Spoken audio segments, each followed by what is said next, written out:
Hello friends, this is Pushkar Tiwari. Today we talk about chapter number 2, audit strategy, audit planning and audit program. This chapter is all about planning and making the strategy and making the program.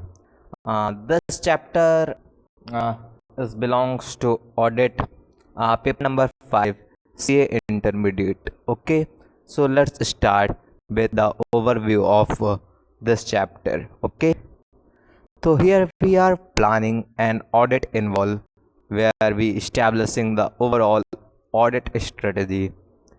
Then we are developing the audit plan.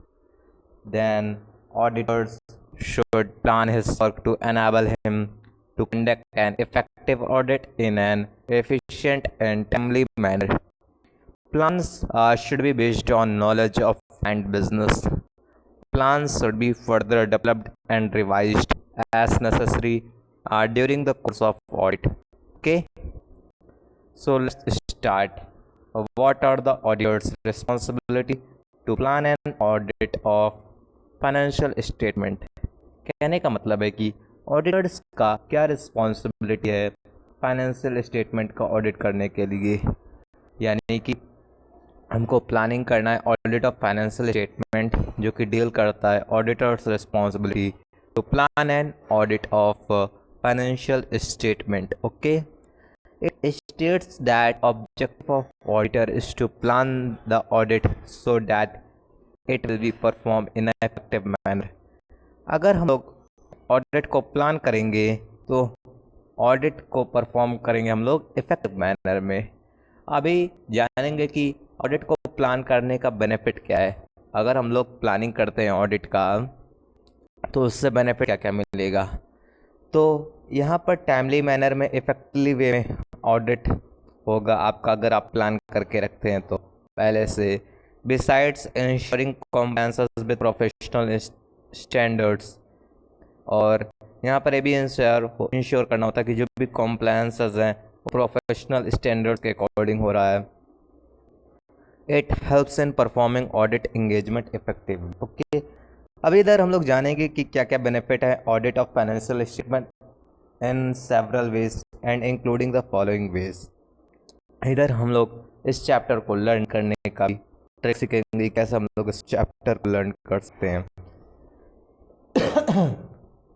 सबसे पहले auditors को help मिलता है कि appropriate attention देना important areas of audit पे. कहने का मतलब कि हमको अटेंशन देना है इम्पोर्टेंट एरियाज ऑफ ऑडिट पे, यानी कि फाइनेंशियल स्टेटमेंट में जो भी मटेरियल इंफॉर्मेशन है उन पे इम्पोर्टेंट एरियाज पे उन पे ध्यान देना है. तो पहला पॉइंट हो गया अप्रोप्रिएट अटेंशन देना है इम्पोर्टेंट एरियाज पे. फिर helping the auditors identify and resolve potential problem on timely basis. Auditor को हेल्प मिलता है आइडेंटिफाई करने में, रिजॉल्व करने में पोटेंशियल प्रॉब्लम वो भी टाइमली बेसिस पे. अगर पहले से हम लोग प्लान करके रखेंगे तब यहाँ पर पोटेंशियल प्रॉब्लम है उसको हम लोग आइडेंटिफाई कर सकते हैं, रिजॉल्व कर सकते हैं टाइमली बेसिस पे. ऑडिटर को हेल्प मिलता है कि ऑडिट को हम लोग प्रॉपरली ऑर्गेनाइज कर पाते हैं, मैनेज कर पाते हैं इंगेजमेंट को इफेक्टिव और एफिशिएंट मैनर में. फिर हम लोग सिलेक्शन करते हैं इंगेजमेंट टीम मेंबर्स का with appropriate level of capabilities and competence to respond anticipated risk and the proper assignment of work to them. तो यहाँ पर हम लोग सिलेक्शन करते हैं इंगेजमेंट टीम का जहाँ पर अप्रोप्रिएट लेवल पर उनकी कैपेबिलिटीज के अकॉर्डिंग, उनकी कॉम्पिटेंस के अकॉर्डिंग जो भी एंटिसिपेटेड रिस्क है उससे रिलेटेड, और प्रॉपर असाइनमेंट होगा, वर्क उनको असाइनमेंट करना पड़ता है प्रॉपर वर्क के अकॉर्डिंग. देन लास्ट हमको फैसिलिटेट करना होता है direction supervision of engagement team member का, और रिव्यू करना होता है उनके वर्क का. ओके, तो ये हो गया प्लानिंग एंड ऑडिट. तो लर्न करने में सबसे पहला पॉइंट था हमारा कि इम्पोर्टेंट एरियाज पे अटेंशन देना है. देन हमको पोटेंशियल प्रॉब्लम को टाइमली बेसिस पे रिजॉल्व एंड आइडेंटिफाई करना है. देन प्रॉपरली जो भी ऑडिट है उसको प्रॉपरली ऑर्गेनाइज और मैनेज करना है सो डैट इफेक्टिवली और एफिशिएंट मैनर में हम लोग परफॉर्म कर सकें ऑडिट को. फिर सिलेक्शन करना है इंगेजमेंट टीम मेंबर का, अप्रोप्रिएट लेवल ऑफ कैपेबिलिटीज़ और कॉम्पिटेंस को देखते हुए ताकि रिस्पॉन्ड कर सके, एंटिसिपेटेड रिस्क और प्रॉपर असाइनमेंट कर सके वर्क का। ये फैसिलिटेट करना है हमको डायरेक्शन और सुपरविजन इंगेजमेंट टीम मेंबर का, तो रिव्यू कर सकते हैं हम लोग वर्क को। देन लास्ट कोऑर्डिनेशन भी करना होता है हमको ऑडिटर और एक्सपर्ट के साथ में, हमको कोऑर्डिनेट करना है, ऑडिटर और एक्सपर्ट के साथ में कोऑर्डिनेट करना है। अभी नेचर ऑफ ऑडिट प्लानिंग यानी क्या होता है, तो ऑडिट प्लानिंग क्या, ऑडिट प्लानिंग एक कॉन्टिन्यूस और इटरेटिव प्रोसेस है। ऑडिट प्लानिंग क्या है, एक कॉन्टिन्यूस और इटरेटिव प्रोसेस है। प्लानिंग कोई भी डिस्क्रीट फेस ऑफ ऑडिट नहीं है। यहाँ पर कॉन्टिन्यूअल और इटरेटिव प्रोसेस यूज होता है। It begins shortly after the completion of previous audit and continue until the completion of current audit. Okay, then हमारे पास कुछ मेथड्स हैं जो कि रिलेटेड है प्लानिंग ऑफ ऑडिट से रिलेटेड। ओके, तो सबसे पहले हमारा एनालिटिकल प्रोसीजर आ जाता है जो कि अप्लाई करते हैं रिस्क असेसमेंट प्रोसीजर में। ऑप्टेन करते हैं हम लोग general understanding of legal and regulatory framework भी एप्लीकेबल होता है एंटिटी के ऊपर, और कैसे एंटिटी कॉम्प्लाई कर रही है फ्रेमवर्क को। डिटर्मिनेशन ऑफ मटेरियलिटी का डिटर्मिनेशन करते हैं। इन्वॉल्वमेंट ऑफ एक्सपर्ट का इन्वॉल्वमेंट आ जाता है।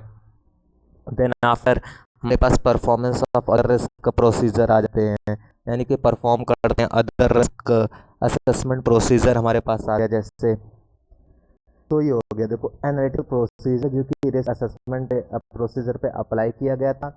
फिर हमारा ऑब्टेनिंग करना है जनरल अंडरस्टैंडिंग, हमको लीगल और रेगुलेटरी फ्रेमवर्क का अंडरस्टैंडिंग होना चाहिए जो कि अप्लीकेबल होता है हर एक एंटिटी पे, और कैसे एंटिटी उस फ्रेमवर्क को कॉम्प्लाई कर रही है। फिर डिटर्मिनेशन करना है मटेरियलिटी का, इन्वॉल्वमेंट रखना है एक्सपर्ट का, और परफॉर्मेंस करना है अदर रिस्क असेसमेंट प्रोसीजर का। तो ये लर्निंग प्रोसीजर क्या है, एनालिटिकल प्रोसीजर जो कि रिस्क असेसमेंट प्रोसीजर के साथ में है। फिर ऑब्टेन करना जनरल अंडरस्टैंडिंग लीगल और रेगुलेटरी फ्रेमवर्क का जो कि अप्लीकेबल होता है हर एक एंटिटी पे, और एंटिटी कैसे कॉम्प्लाई कर रही है फ्रेमवर्क के साथ में। मटेरियलिटी का डिटर्मिनेशन, एक्सपर्ट का involvement and other risk assessment procedure का परफॉर्मेंस। ये हो गया नेचर ऑफ ऑडिट प्लानिंग में। अभी हम लोग प्लानिंग प्रोसेस का बात करेंगे। प्लानिंग का प्रोसेस कैसा होता है, तो यहाँ पर पहले आप प्रिलिमिनरी एंगेजमेंट एक्टिविटीज़ होती हैं और प्लानिंग एक्टिविटीज़ होता है। ओके, प्रिलिमिनरी एंगेजमेंट एक्टिविटीज़ में क्या क्या पढ़ना है, अभी हमको ऑडिट कंसीडर करता है कि when our relationship with client should be continue and ethical requirement including independence continue to be complied with. Okay. कहने का इन द सेंस कि जब भी प्रिलिमिनरी एंगेजमेंट एक्टिविटीज़ का तुमको रिलेशन से देखना है क्लाइंट के साथ में कैसा हम लोग बना रहे हैं रिलेशनशिप विद क्लाइंट, जो कि कंटिन्यू कर रखना है, एथिकल रिक्वायरमेंट होगा उसमें, इंडिपेंडेंस कंटिन्यू होना चाहिए, कॉम्प्लाइड विद, परफॉर्मिंग करना है प्रोसीजर की regarding the continuous of the client relationship है, इवैल्यूएट करना compliances with ethical requirement including independence आ जाता है। फिर एस्टैब्लिशिंग करना है understanding of the terms of engagement. तो सबसे पहला प्रोसीजर हम लोग प्रिलिमिनरी एंगेजमेंट एक्टिविटीज़ में देखेंगे कि हमको परफॉर्म करना है प्रोसीजर जो कि regarding the continuous of client relationship है, परफॉर्म करना है प्रोसीजर जो कि regarding the continuous of client relationship है। फिर इवैल्यूएट करना है कॉम्प्लायंसेस जो कि रिलेटेड है एथिकल रिक्वायरमेंट में, जहाँ पर इंडिपेंडेंस इंक्लूड है। इस्टेब्लिश करना है अंडरस्टैंडिंग टर्म्स ऑफ एंगेजमेंट में, इस्टेब्लिश करना है अंडरस्टैंडिंग टर्म्स ऑफ एंगेजमेंट में। ओके, तो 3 पहला प्रोसीजर परफॉर्मिंग का है और जो कि क्लाइंट रिलेशनशिप से रिलेटेड था, फिर एथिकल रिक्वायरमेंट से रिलेटेड आ गया, फिर हमारा understanding the terms of engagement. तो चलिए शुरू करते हैं परफॉर्मिंग प्रोसीजर के साथ में। परफॉर्मिंग प्रोसीजर के साथ में regarding the continuous of client relationship है जो कि ऑडिट एंगेजमेंट से रिलेटेड हो जाता है। ऑडिट इंगेजमेंट करना है, एक्सेप्टेंस और कॉन्टिन्यूस करना है क्लाइंट रिलेशनशिप, और ऑडिट का इंगेजमेंट करवाना है। It should be ensure that जो भी अप्रोप्रिएट प्रोसीजर है रिगार्डिंग द एक्सेप्टेंस और continuous of client relationship audit engagement वहाँ पर फॉलो करना है हमको, या और कंक्लूजन रीच करना जो कि आपका अप्रोप्रिएट होना चाहिए। तो कहने का मतलब यहाँ पर ये है कि हमको ये इंश्योर करना है कि क्लाइंट का साथ जो हमारा रिलेशनशिप है उसको कंटिन्यू करके रखना है। अप्रोप्रिएट प्रोसीजर लगाने हैं क्लाइंट के रिलेशनशिप में। ऑडिट करते वक्त क्लाइंट का ऑडिट करेंगे तो अप्रोप्रिएट प्रोसीजर करेंगे हम लोग, ऑडिट इंगेजमेंट के साथ में फॉलो करना है। फिर उसमें कंक्लूजन हम लोग बनाएंगे, जो कंक्लूजन आपका अप्रोप्रिएट होगा।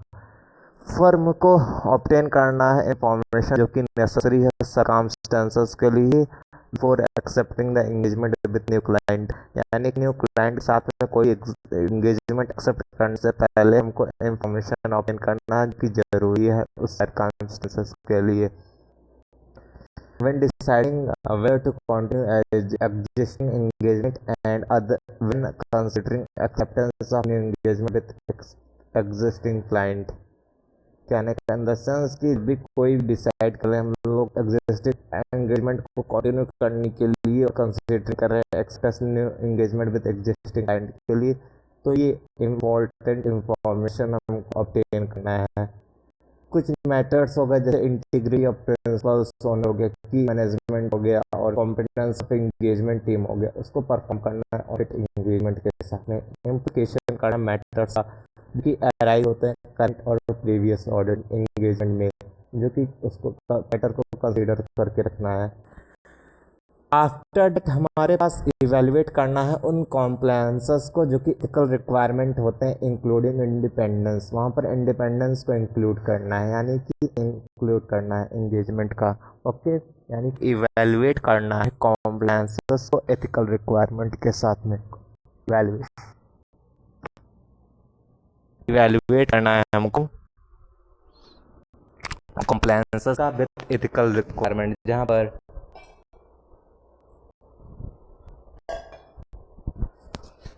इंडिपेंडेंस इंक्लूड होता है। अभी इंडिपेंडेंस का मतलब क्या होता है? इंडिपेंडेंस का मतलब होता है कि judgment of person is not subordinate to wishes और direction of another person who might have engaged. Independence का मतलब होता है कि जो भी जजमेंट ऑफ पर्सन है वो सबऑर्डिनेट नहीं है किसी के विशेस और डायरेक्शन ऑफ अनदर पर्सन पे जो कि एंगेज है। एंगेज पार्टनर क्या होता है? एंगेजमेंट पार्टनर शैल रिमेन अलर्ट। एंगेजमेंट पार्टनर को अलर्ट रखना पड़ता है, जहाँ पर वो थ्रू ऑब्जर्वेशन आ गए, ऑब्जर्वेशन के थ्रू अलर्ट रखना पड़ेगा। देन इनको इंक्वायरी करना पड़ेगा, जो कि नेसेसरी इंक्वायरी होता है। एविडेंस ऑफ नॉन कॉम्प्लायंस, जो भी नॉन कॉम्प्लायंस कर रहे हैं हम लोग विद रिलेवेंट एथिकल रिक्वायरमेंट के through by the member of the engagement team. अगर कोई भी मैटर एंगेजमेंट पार्टनर्स के इंटेंशन में आता है तो उनको इंडिकेट करना पड़ेगा कि जो भी मेंबर्स ऑफ एंगेजमेंट टीम है उन्होंने कॉम्प्लाई नहीं किए हैं रेलिवेंट एथिकल रिक्वायरमेंट, और एंगेजमेंट पार्टनर वो consultation with others in firm और डिटरमाइन करेंगे अप्रोप्रिएट एक्शन। तो ओवरऑल अगर इसका कंक्लूजन बताएं तो जो भी एंगेजमेंट पार्टनर है उनको ऑब्जर्वेशन करना पड़ता है, अलर्ट रहना पड़ता है, इंक्वायरी करना पड़ता है। अगर हम कोई भी नॉन कॉम्प्लायंस करते हैं एथिकल रिक्वायरमेंट का, जो member of the engagement team होते हैं, अगर कोई भी मैटर है जो कि एंगेजमेंट पार्टनर टेंशन में आ रहा है, जहाँ पर पता लगता है कि इन्होंने एथिकल रिक्वायरमेंट का रेलेवेंट एथिकल रिक्वायरमेंट को कॉम्प्लाई नहीं किया हुआ है, तब engagement partner consultation with other in the firm appropriate action लेते हैं। फिर engagement partner self form a conclusion. Engagement partner को कंक्लूजन फॉर्म करना होता है, जो कि कॉम्प्लायंसेस विद इंडिपेंडेंस, जो कि इंडिपेंडेंस रिक्वायरमेंट के अकॉर्डिंग है, जो कि अप्लाई होता है ऑडिट एंगेजमेंट में। इन डूइंग सो यहाँ पर एंगेजमेंट पार्टनर जो है वो ऑब्टेन करते हैं relevant information from the firm, identify और इवेलुएट करने के सर्कमस्टेंसेस को और रिलेशनशिप जो कि क्रिएट करते हैं थ्रेट्स टू इंडिपेंडेंस। कहने का मतलब ये है कि एंगेजमेंट पार्टनर को ऑब्टेन करना है इंफॉर्मेशन, जो कि आइडेंटिफाई करेंगे उस इंफॉर्मेशन को, इवेलुएट करेंगे क्लाइंट का रिलेशनशिप और सरकमस्टेंसेस को जो कि इंडिपेंडेंस को थ्रेट करते हैं। यानी कि अगर किसी के इंडिपेंडेंस को थ्रेट कर रहे हैं तो इंफॉर्मेशन को ऑब्टेन करना जो कि क्लाइंट के रिलेशनशिप और सरकमस्टेंसेस की वजह से थ्रेट्स हो रहे हैं इंडिपेंडेंस पे। इवैल्यूएट करना है इंफॉर्मेशन ऑफ आइडेंटिफाइड ब्रीचेस, यानी ऐसी इंफॉर्मेशन को हमको इवैल्यूएट करना है जहाँ पर कॉन्टीन्यूसली बार बार ब्रीच हो रहे थे। Breach in the sense bar bar contract और या फिर कोई भी इंगेजमेंट टीम के बीच में और क्लाइंट के बीच में कोई भी कॉन्ट्रैक्ट है वो ब्रीच हो रहा है, तो उन ब्रीचेस को आइडेंटिफाई करना है। If any of the firm independence policies procedure are to determine whether they create a threat to independence for the engagement team, तो वहाँ पर भी फर्म का इंडिपेंडेंस है, पॉलिसीज है, प्रोसीजर, उनको डिटरमाइन करना है कि जो भी थ्रेट्स को इंडिपेंडेंस कर रहे हैं यानी कि इंडिपेंडेंस को थ्रेट पहुंचा रहे हैं फॉर द ऑडिट एंगेजमेंट, तो उनको इवेल्युएट करना है। देन लास्ट हमको एप्रोप्रिएट एक्शन लेना है थ्रेट को एलिमिनेट करने के लिए, इनको रिड्यूस करने के लिए एक्सेप्टेबल लेवल पर, जहाँ पर हम लोग सेफ गार्ड अप्लाई करते हैं। Consider appropriate to withdraw from the audit engagement where withdraw is permitted by the law regulation. Engagement partner को प्रॉम्प्टली रिपोर्ट करना होता है फर्म को कि inability to resolve the matter for appropriate action. Okay, after that हमको establish करना है engagement की अंडरस्टैंडिंग को, यानी कि जो टर्म है एंगेजमेंट का जो टर्म है उसको अंडरस्टैंड करना है। तो it is the interest of both the entity and the auditors, entity और ऑडिटर दोनों के इंटरेस्ट में ऑडिटर को सेंड करना है audit engagement letter before the commencement of audit, यानी कि ऑडिट का कमेंसमेंट से पहले दोनों लोग को हमको ये एंगेजमेंट लेटर भेजना पड़ता है। ये इसलिए भेजा जाता है ताकि मिसअंडरस्टैंडिंग को हम लोग अवॉइड कर सकें विद रिस्पेक्ट, जो कि अवॉइड कर सकें with respect to audit. It ensure that यहाँ पर कोई भी कंक्लूजन नहीं है, ensure that there is no, यहाँ पर कोई भी कन्फ्यूज़न नहीं है और कोई भी क्लाइंट के साथ में, किसी भी क्लाइंट के साथ में regarding the terms of engagement. अभी हम लोग प्लानिंग एक्टिविटीज़ बात करेंगे। इधर हम लोग टर्म्स ऑफ एंगेजमेंट की बात किए थे और एथिकल रिक्वायरमेंट हो गया एंड क्लाइंट के साथ में रिलेशनशिप कैसा है ये पढ़ लिया। अभी हम लोग प्लानिंग एक्टिविटीज़ का देखेंगे क्या क्या प्रोसीजर है। यहाँ पर हमको इस्टेब्लिश करना है overall audit strategy and then develop करने हैं ऑडिट प्लान। क्या करना है? ऑडिट प्लान को डेवलप करना है, ओवरऑल ऑडिट स्ट्रेटजी को इस्टेब्लिश करना, ओवरऑल ऑडिट स्ट्रेटजी को इस्टेब्लिश करना है। तो फर्स्ट हमको ओवरऑल ऑडिट स्ट्रेटजी को इस्टेब्लिश करने के लिए असिस्टेंस हमको लेना पड़ेगा फॉर ऑडिटर के लिए। तो ओवरऑल ऑडिट स्ट्रेटजी का मतलब होता है कि scope, timing and direction of the audit and guide the implement of more detail audit plan. तो ओवरऑल ऑडिट स्ट्रेटजी का मतलब होता है STD ऑफ द ऑडिट, यानी कि scope, timing and direction of the audit, and जो कि guide करता है development of more detailed audit plan. Auditor को इस्टेब्लिश करना ओवरऑल ऑडिट स्ट्रेटजी जो कि सर करता है scope, timing and direction of the audit, जो कि गाइड करने डेवलपमेंट ऑफ ऑडिट प्लान। जो प्रोसेस होता है एक ओवरऑल ऑडिट स्ट्रेटजी को डेवलप करने का, इस्टेब्लिश करने का, जो असिस्ट करते हैं ऑडिटर को डिटरमाइन करने में, subjected to compliance of subject to completion of auditors risk assessment procedure such matter as। तो ओवरऑल ऑडिट स्ट्रेटजी को एस्टैब्लिश करने के लिए हमारे पास कुछ ऐसे मैटर्स हैं जो कि इम्पोर्टेंट हैं। सबसे पहले कौन कौन से रिसोर्सेज हैं जिसको हमको डिप्लॉय करना है स्पेसिफिक ऑडिट एरिया में, कौन कौन से रिसोर्सेज हैं जिसको हमको स्पेसिफिक ऑडिट एरियाज में डिप्लॉय करने हैं। जैसे कि हमको यूज़ करना है अप्रोप्रिएटली एक्सपीरियंस टीम मेंबर का, जो कि हाई रिस्क एरियाज़ के लिए ज़रूरत पड़ेंगे। The involvement of expert on complex matter, कहने का मतलब है कि हमको जो भी एक्सपर्ट्स हैं उनका इन्वॉल्वमेंट रखना है कॉम्प्लेक्स मैटर पे। अमाउंट ऑफ रिसोर्सेज, कहने का मतलब है जो भी अमाउंट ऑफ रिसोर्स है उनको एलोकेट करना है स्पेसिफिक ऑडिट एरियाज़ पे, जैसे नंबर ऑफ टीम मेंबर्स जो कि असाइन कर रहे जा रहे हैं, observe the inventory count at the material location, और जो extent of review of other auditors का वर्क हो गया in the case of group audit, और ऑडिट का बजट हो गया in hours to allocate to high risk areas पे। When these resources are diploid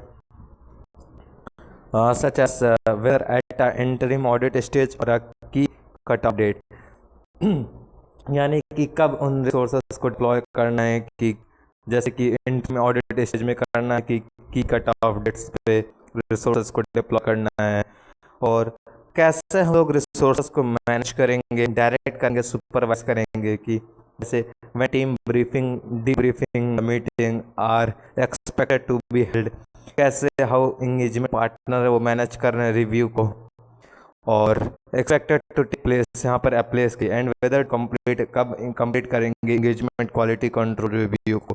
तो ये करना है, यानी कि कैसे हमको रिव्यू को मैनेज करना, डायरेक्ट करना, सुपरवाइज करना, रिसोर्स को कब डिप्लॉय करना है, कितने अमाउंट ऑफ रिसोर्सेज को आउट करना है, एलोकेट करना है स्पेसिफिक ऑडिट एरियाज में, फिर कौन कौन से रिसोर्सेज हैं जिनको हम लोग डिप्लॉय करेंगे स्पेसिफिक ऑडिट एरियाज के लिए। अभी कुछ फैक्टर्स हैं जो कि कंसिडरेशन में रखे जाते हैं ओवरऑल ऑडिट स्ट्रेटेजी को इस्टेब्लिश करने के लिए। सबसे पहले है कि आइडेंटिफाई करना है कैरेक्टरिस्टिक्स ऑफ एंगेजमेंट जो कि डिफाइन करते हैं स्कोप को।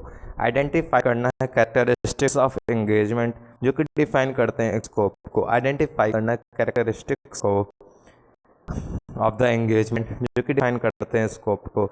तो it is important for the auditor to identify the scope of engagement. यह इम्पोर्टेंट है ऑडिटर्स के लिए कि हमको आइडेंटिफाई करना है स्कोप ऑफ द एंगेजमेंट के लिए। Only A well defined scope can lead establishment of sound audit strategy. अगर हम लोग आइडेंटिफाइड स्कोप को एस्टैब्लिश कर रहे हैं साउंड ऑडिट स्ट्रेटेजी के लिए तो वो बहुत ज़रूरी है, यानी कि आइडेंटिफाइड स्कोप होना चाहिए। यहाँ पर कई सारे कैरेक्टरिस्टिक्स हैं जो कि एंगेजमेंट से रिलेटेड है। एंगेजमेंट की कैरेक्टरिस्टिक्स से रिलेटेड कई सारी कैरेक्टरिस्टिक्स हो गए जो कि डिफाइन करते हैं स्कोप को। तो सम ऑफ द कैरेक्टरिस्टिक्स जैसे हैं कि हमारे पास एप्लीकेबल फाइनेंशियल रिपोर्टिंग फ्रेमवर्क होना चाहिए, नहीं कि एप्लीकेबल एफआरएफ होना चाहिए जो कि एप्लीकेबल होता है एंटिटी के लिए, पहला point. Then nature of business segment जिसको ऑडिट कराना including the need for specified knowledge, यानी कि कौन से नेचर ऑफ बिजनेस सेगमेंट को हम लोग यूज़ करें जो कि ऑडिटेड है, including the need for specified knowledge के लिए। इंडस्ट्री स्पेसिफिक रिपोर्टिंग रिक्वायरमेंट का है। इंडस्ट्री स्पेसिफिक रिपोर्टिंग रिक्वायरमेंट जो कि रिक्वायर्ड की जा रही है इंडस्ट्री रेगुलेटर्स के द्वारा। एक्सपेक्टेड यूज़ क्या है ऑडिट एविडेंस का जो कि ऑब्टेन कर रहे हैं हम लोग प्रीवियस ऑडिट में। एक्सपेक्टेड यानी कि एक्सपेक्टेड क्या यूज़ है ऑडिट एविडेंस का जो कि ऑब्टेन कर रहे हैं प्रीवियस ऑडिट में। देन इसको लर्न करने के टेक्निक को जैसे एप्लीकेबल एफआरएफ हो गया जो कि एप्लीकेबल होता है एंटिटी के लिए। नेचर ऑफ बिजनेस सेगमेंट क्या यूज़ कर रहे हैं। इंडस्ट्री का स्पेसिफिक रिपोर्टिंग रिक्वायरमेंट क्या है जो कि इंडस्ट्री रेगुलेटर को ज़रूरत पड़ता है। एक्सपेक्ट यूज़ क्या है ऑडिट एविडेंस का जो कि प्रीवियस ऑडिट में हम लोगों ने ऑब्टेन किया था। देन असर्टेन करना रिपोर्टिंग ऑब्जेक्टिव को, यानी कि रिपोर्टिंग ऑब्जेक्टिव को असर्टेन करना है एंगेजमेंट टीम के द्वारा जो कि प्लान करते हैं टाइमिंग ऑफ द ऑडिट के लिए। Nature of the communication requirement के लिए, जैसे एंटिटी का टाइम टेबल क्या है रिपोर्टिंग करने के लिए। ऑर्गेनाइजेशन ऑफ मीटिंग यानी कि मीटिंग का ऑर्गेनाइजेशन कैसे करना है, किसके लिए डिस्कस करना है हमको एनटी ऑफ ऑडिट वर्क का मैनेजमेंट के साथ में, यानी कि ऑर्गेनाइजेशन के साथ में मीटिंग यानी TCWG के साथ में मीटिंग जो भी करना है। फिर डिस्कशन करना है मैनेजमेंट के साथ में regarding the expected time and timing of report को जो कि इशू किया जा रहा है including the auditors report. Then discuss करना है मैनेजमेंट के साथ में रिगार्डिंग द जो भी एक्सपेक्टेड कम्युनिकेशन है status of the audit work के बारे में थ्रू आउट द एंगेजमेंट में। देन एक्सपेक्टेड नेचर क्या है, टाइमिंग क्या है कम्युनिकेशन का among the engagement team members के लिए, इंक्लूडिंग जहाँ पर nature and timing of team meeting हो गए and timing of the review of the work का परफॉर्मेंस हो गया। देन कंसिडर करना फैक्टर्स का जो कि ऑडिटर्स प्रोफेशनल जजमेंट के लिए इंपॉर्टेंट है, सिग्निफिकेंट है, एंगेजमेंट मेथड्स को डायरेक्ट करने के लिए। तो फ्यू एग्जांपल्स हैं जैसे इसके, जैसे वॉल्यूम ऑफ ट्रांजैक्शन के नाम हम लोग यूज़ कर रहे हैं, क्योंकि डिटरमाइन करते हैं मोर एफिशिएंट है ऑडिटर्स के लिए इंटरनल कंट्रोल के ऊपर अप्लाई करने के लिए। Significant industry development such as changes हो गए इंडस्ट्री के अंदर, रेगुलेशन के अंदर, न्यू रिपोर्टिंग रिक्वायरमेंट में। सिग्निफिकेंट चेंज क्या है एफआरएफ में, जैसे चेंजेस करें हम लोग अकाउंटिंग स्टैंडर्ड्स में। अगर रेलेवेंट डेवलपमेंट क्या हो गया, जैसे चेंजेस कर रहे हैं लीगल इन्वायरमेंट में जो कि अफेक्ट करते हैं एंटिटी में। देन हमारे पास कंसिडर करना है result of the preliminary engagement activities में, जो कि एप्लीकेबल होता है whether knowledge gained on others engagement performed by the engagement partner for the entities is relevant। यानी कि कंसिडर करना result of the preliminary engagement activities का, यहाँ पर नॉलेज गेन किए थे सिमिलर एंगेजमेंट से रिलेटेड, जो कि goes on the long way in establishing the sound audit strategy. तो हमको रिजल्ट चाहिए प्रीवियस ऑडिट का जो हम पर इवॉल्व होता है, evaluating operating effectiveness of internal control, यानी ऑपरेटिंग जो भी इफेक्टिवनेस है, ऑपरेटिंग एक्टिविटीज का जो भी इफेक्टिवनेस ऑफ इंटरनल कंट्रोल का, जहाँ पर हम लोग इंक्लूड करते हैं नेचर ऑफ आइडेंटिफाइड डिफिशियंसी, यानी कि जो भी आइडेंटिफाइड डिफिशियंसी का नेचर क्या है और क्या क्या एक्शन लिए गए हैं उनको एड्रेस करने के लिए। देन मैनर, किस मैनर में हम लोग ऑडिटर्स एम्फसाइज कर रहा है एंगेजमेंट टीम मेंबर का to need to maintain a questioning mind, जहाँ पर क्वेश्चनिंग माइंड किया जा रहा है। एंड एक्सरसाइज प्रोफेशनल, वहाँ पर एक्सरसाइज कर रहे हैं professional scepticism in gathering and evaluating the audit strategy, यानी कि गैदरिंग और इवैल्यूएटिंग ऑडिट एविडेंस को इवैल्यूएट करने के लिए। देन असर्टेन करना है एनटी ऑफ रिसोर्सेज जो कि नेसेसरी होते हैं एंगेजमेंट को परफॉर्म करने के लिए, यानी कि सिलेक्शन करना है एंगेजमेंट टीम मेंबर्स का, असाइनमेंट ऑफ ऑडिट वर्क का टीम मेंबर्स के साथ में, जो कि सिग्निफिकेंट फैक्टर सकते हैं एस्टैब्लिशिंग ओवरऑल ऑडिट स्ट्रेटजी के लिए। एक्सपीरियंस टीम मेंबर यूज़ करना जो कि असाइंड होते हैं उस एरियाज़ में जहाँ पर हाई रिस्क ऑफ मटेरियल में स्टेटमेंट होता है। सिमिलरली एंगेजमेंट जो भी बजटिंग बना रहे हैं, devotion of more time to areas of higher risk of material में से स्टेटमेंट जो कि कैप्ट करते हैं माइंड में। ओके अभी हम पढ़ेंगे relations between audit strategy and audit plan. Audit strategy और ऑडिट प्लान के बीच में क्या क्या डिफरेंसेस होते हैं। तो ऑडिट स्ट्रेटजी क्या, ऑडिट स्ट्रेटजी सेट करता है broad overall approach of the audit में, यानी कि ये एक ब्रॉड ओवरऑल ऑडिट स्ट्रेटजी क्या है, ब्रॉड ओवरऑल अप्रोच है जो कि ऑडिट में यूज होता है। वहीं ऑडिट प्लान क्या, ऑडिट प्लान एड्रेस करता है वेरियस मैटर पे जो कि आइडेंटिफाइड है ओवरऑल ऑडिट स्ट्रेटजीज में। Okay then audit strategy determine करता है scope, timing and direction of the audit को।